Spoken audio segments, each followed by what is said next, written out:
Well,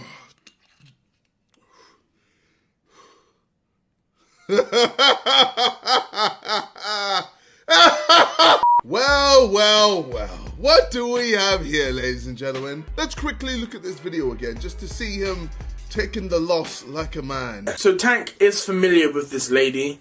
Tank is running to this lady with his tail wagging, as you guys can see in the video. And then the lady then hits Tank on the head with a parcel. It wasn't a thin parcel, it was a very hard parcel. Hit Tank over the head with the parcel in fright, understandably. And then obviously Tank retaliated. As you can see, there is a brief halt of him not attacking the lady.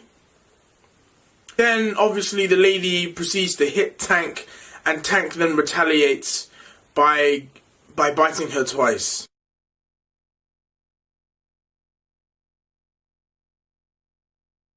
What about that knockdown? I want that knockdown, hey! So the picture that is shown here is the aftermath of what happened. Very bad bruising. He's so